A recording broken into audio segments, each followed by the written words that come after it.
Alright, I understand this might be a little bit counterintuitive, as this is coming from someone who is a senior in college, one semester from graduating. Believe it or not, college is actually where I was able to learn this lesson the most. All throughout my high school years, I was an absolute tryhard when it came to getting good grades. It wasn't even really because I was trying to nerd out, to be honest with you. The main reason why I was really trying to get good grades, I think I finished high school with like a 3.4, which isn't crazy smart, but it's definitely above average. And the main reason why I was trying so hard, again, wasn't because I was trying to be a nerd. It was because I was really trying to get a good scholarship to play football in college. Ever since I started playing football when I was like 8, it was a huge dream of mine to go to a Division I university. When I tore my ACL, that was obviously kind of sized down a little bit and put more into a real perspective.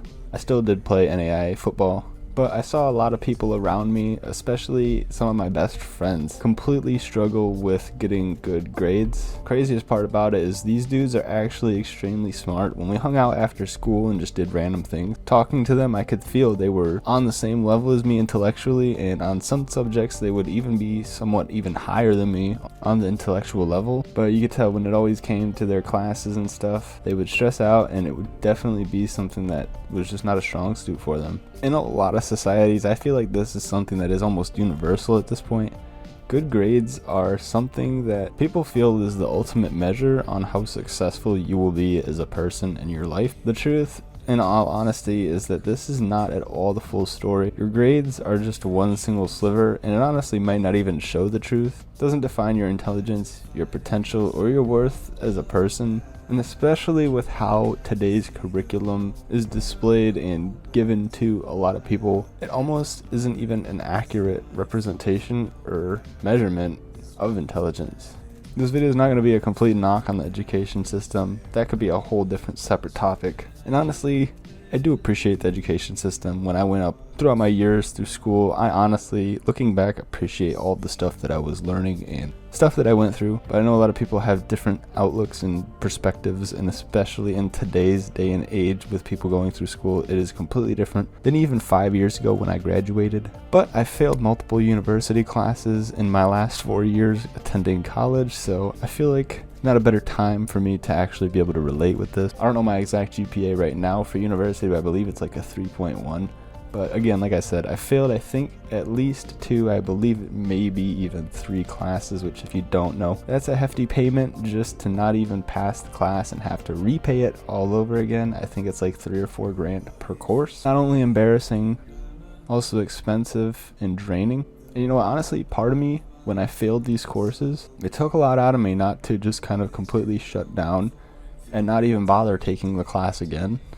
This past year, I actually took a course that I failed before. I took a solid 2 years off of the class just because I wanted to make sure that I had a fresh start in it when I came back. And actually, this past month in December, I was able to pass the class with a 91%. I'm gonna pour one out to that. But yeah, like I said, the current curriculum and the way that the testing and the standardization of everything is set up, especially in an individualistic society like America, just doesn't exactly work out the way that they think it's going to. And this can screw and definitely also leave behind a lot of people. So, you know, when a class is failed, it doesn't exactly mean that that person is stupid, ignorant, whatever kind of word that you want to use to describe it. It doesn't mean that.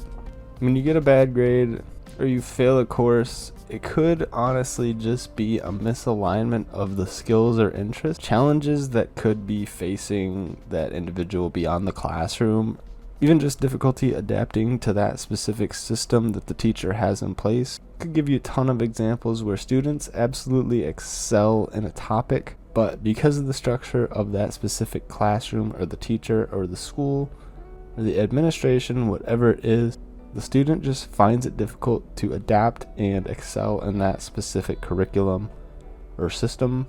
But that doesn't mean that the person is dumb or doesn't know what they're doing.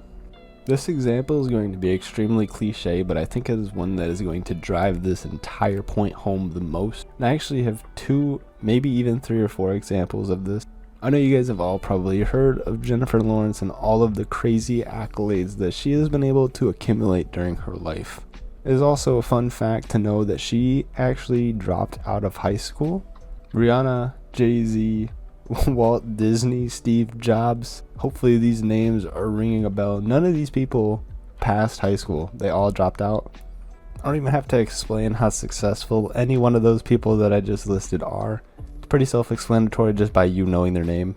That was all done without the help of amazing grades, passing with flying numbers, because they were very, very smart, extremely determined individuals, but they just didn't fall under that specific curriculum system that was put into place. And again, this entire video is not supposed to be a shot at the curriculum or the system that is set up for education in America, because personally, I know this is an extremely unpopular opinion, but I had a good time in my upbringing through school. As crazy as it sounds, I know I'm going to get so much flack for that, I feel like, but I had a decent American school experience. But I know that's not the majority overwhelming experience for a lot of people. So if you are someone who is experiencing not the best time in your school years, you're not someone who gets the best grades, and you feel like you're ignorant or not going to be someone who is important later in life, trust me, that is complete BS. The only person that controls your future is you. Don't let teachers and the bad grades that they want to give you control that or dictate how you live your life going forward. If you put your head down, find something that you love and have a passion for, you will have no problem finding success in it.